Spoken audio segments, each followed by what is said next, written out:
皆さんこんにちは。カレンゲームラボのカレンです。今回は日本のアニメ IP を使った新作タイトルや人気作品の IP を用いた新作タイトル、さらに日本展開も視野に入っている新作アクションゲーム1周年情報などを紹介していきたいと思います。チャンネル登録をお済みでない方はぜひチャンネル登録、高評価ポチッとお願いします。それでは見てまいりましょう。一つ目のタイトルはワンパンチマンワールド。リリース日は未定、ジャンルはアクション RPG、開発は T3 スタジオ、対応プラットフォームは iOS、Android、世界観はオリジナルスーパーヒーロー。ちょっと世界観が分かりにくいかな。もはやワンパンチマンを知らない方はいないと思いますが、まだわからんという方に簡単にワンパンチマンの概要を説明したいと思います。ワンパンチマンはヒーローになるために激しい特訓の末、髪を失った主人公埼玉が悪党たちを一撃で倒しまくる姿を描いためちゃくちゃ面白い漫画作品。物語の概要は、主人公埼玉は何気ない日常に飽き飽きしていて、そんな彼は就職活動中にカニを食べ過ぎて突然変異したカニの怪人カニランデと出くわしてしまう。そこで彼は悪役を一撃でぶっ飛ばすヒーローになりたかったという夢を思い出し、就職活動をやめヒーローとしての物語が始まるといった感じ。やばいですよねこれ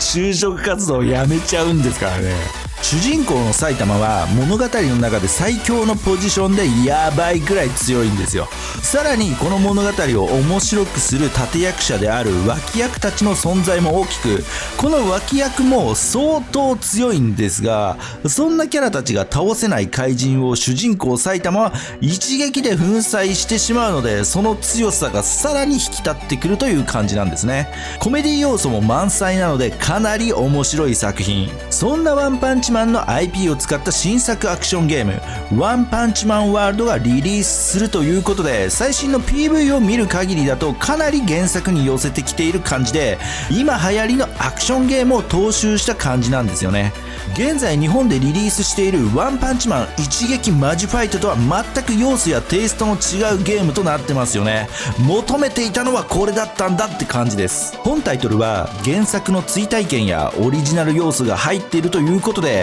プレイ映像を見る限りだとセルルック 3D で再現されたおなじみのキャラたちや原作さながらの激しいバトルが展開され、まさに原作を踏襲した完成形のワンパンチマンが楽しめそうな内容となってます。この脇役たちも本当に強いんですよ。特にこのイケメンサイボーグのジェノスは埼玉を師匠と仰ぎ自らを改造しまくって強さを追求してるのですが、埼玉には遠く及ばずって感じです。バトルシーン以外でもプレイヤーは埼玉を含む多くのキャラクターを自由に選択し、自由にヒーロー活動を行い、等身キャラを操作しフィールド上を動き回ることが可能で、原作を余すことなく再現している感じがよくできているなといった印象。海外メディアで紹介された開発会社の T3 スタジオのインタビューでは、開発メンバーはワンパンチマンのコアなファンで構成されていて、原作を忠実に再現しつつも主人公埼玉目線のみならずジェノスや他のキャラたちの別目線で展開されるシーンなどオリジナル要素もふんだんに組み込んでいるとのことです。開発メンバーがその IP を熟知してて、そしてコアなファンだっていうのはかなり良いですよね。最近だと人気 IP を使ったゲームが多いんですが、そうじゃねえだろうっていうのが多くありますから、中には熟知してても会社の意向や制限などでおやおやってパターンもあるかと思いますが、本タイトルにおいては現状の映像を見る限り安心できそうな感じがします。このタイトル日本展開についてはまだ言及しておりませんが、今後開発が進むにつれて何かしら情報が入ると思いますので、新情報が入り次第改めて紹介したいと思います。続いてのタイトルはミストエルシオン。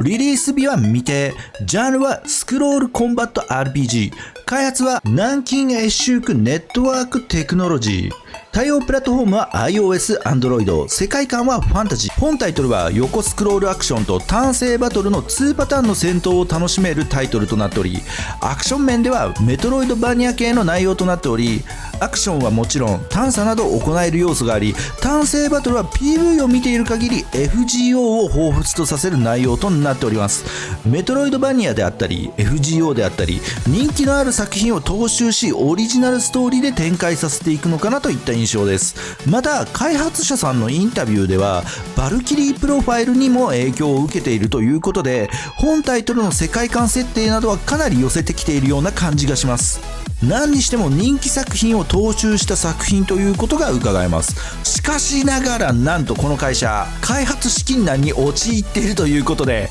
PV すら外注に出せないほど資金がなく開発が難航しているという感じです。そもそもこの開発会社さん聞いたことがなく、調べてみても出てこないんですよね。なのでもしかしたら今回が初のゲーム開発で、さらに設立したばかりの少人数の開発スタジオなのかもしれないです。ちなみにこのタイトル事前評価は結構高く、ユーザーの期待もあるのでぜひリリースできるよう頑張ってほしいです。まだ情報が公開されたばかりで詳しいことはわからないのですが、ゲーム云々というよりかは開発難をどう乗り切っていくかっていうのが気になるので、ちょっと追っていこうと思います。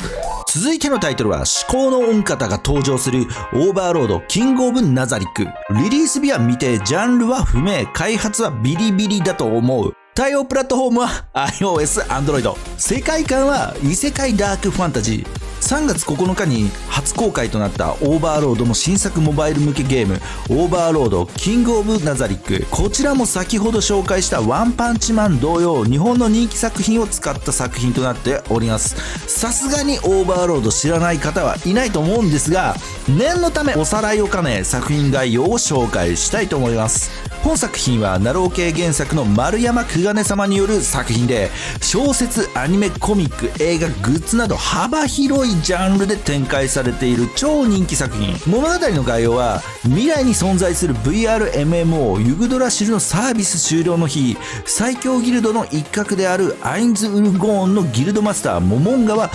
サービスが終わり強制ログアウトが生じるその瞬間、異変が起こりログアウトできずゲームの世界に転移してしまいます。アインズはひょんなことからゲームの世界を支配するために自分が率いるギルドアインズウルゴーンを中心に様々な種族の者たちを配下にし、領地の拡大を目指していくといった感じ。アインズの配下の部下たちがものすごく優秀で、一説にはアインズじゃなければ数日で世界を牛耳ることができるとまで言われているんですが、何せアインズを崇拝しているので、まさか自分たちより考えが浅いとは思っておらず、そのギャップがかなり物語を面白くする要素の一つになってます。オーバーロードはファンタジー世界を舞台に登場人物たちの強さや能力、陰謀や戦闘などが描かれていて、異世界転生の要素やゲーム的なシステムや用語の使用など、オンラインゲームをプレイしたことがある人には結構馴染みのある要素が取り入れられているのも特徴的となっております。そんなオーバーロードの IP を使った新作モバイル向けゲームということで、基本はアニメ版オーバーロードの追体験ができる内容となっており、等身で再現されたキャラやフィールドなど原作を忠実に再現し、さらに CV も新規に取り直し最新のオーバーロードとして開発しているとのこと。またオリジナルストーリーも追加されるということで、新規既存ファンともに楽しめる内容となっていると推察します。公開されたばかりということでまだ全貌がわからないのですが、公開されている画像を見るとフィールド上はある程度自由に探索することが可能なのかなといった感じ。バトルにおいては全く未知数なのでうかつなことは言えないんですが、現地の情報サイトでは原作を忠実に再現したスキルや各キャラのスキルを組み合わせることもできるということで、それ以外シミュレーションなのか単性 RPG なのかカード系なのか全くわからないという状態。何にしてもオバマスの件があるので、まさかあの手の感じにはならないとは思います。開発のコメントでは今回この作品を手掛けられるということに大興奮していると。そして原作を忠実に再現しながらより立体的でリアルな世界観やストーリーを提供することを目指し、技術やアートデザインにこだわって開発中で、オリジナル要素も取り入れナザリックの世界で新たな驚きを提供できるように日々開発に力を入れているということです。公開画像で玉座や円卓などの表現を見ても原作の再現度は高いのかなといった感じで、力の入った作品というのが十分に伝わってきます。本タイトルについては今後情報がたくさん出てくると思いますので、気になる内容があればまたお伝えしようと思います。続いてのタイトルはザ・セブンナイツ。リリース日は未定、ジャンルは不明、開発ネットマーブル、対応プラットフォームは iOS、Android、世界観はファンタジー。本タイトルは人気モバイルゲーム作品セブンナイツのリブート作品ということで、そもそもセブンナイツ知らない方のためにざっくり紹介。セブンナイツは2014年にサービスを開始し、プレイヤーは世界を救うために戦う7人の勇者たちを導いてストーリーを進めながら敵を倒し、キャラクターを強化していくことが目的となっております。独自のゲームシステムやグラフィックが高く評価され、世界中で多くのファンを獲得している人気タイトル。個人的には関連作品のセブンナイツレボリューションが早く日本展開してくれって感じなんですが、いい加減早く新しい情報を出してくださいといった感じで、本タイトルはセブンナイツ2やレボリューション、さらに任天堂スイッチでリリースしているセブンナイツ時空の旅人など関連作品が多数あり、さらにアニメ化などもされる人気の高さが伺える作品となっております。やったことないけどタイトルくらいは知ってるよって方も多いのではないでしょうか。そんなセブンナイツの配信9周年を記念したリメイクプロジェクトとしてザ・セブンナイツの開発がスタートしたということで、3月6日に情報が公開されました。現時点で詳しいゲーム内容は明らかにされていないものの、アンリアルエンジン5を採用し、原作の長所を継承発展しつつ、現在のトレンドに合わせて短所の改善を図るようです。また開発陣はセブンナイツ並びにセブンナイツ2を手掛けたチームで構成され、両作品に携わった経験やノウハウを生かし作業が進められているということです。細かいロードマップは出てないのですが、予定としては2024年上半期中にクローズドベータテストの実施が計画されているとのことで、リリースは早くても25年くらいですかね。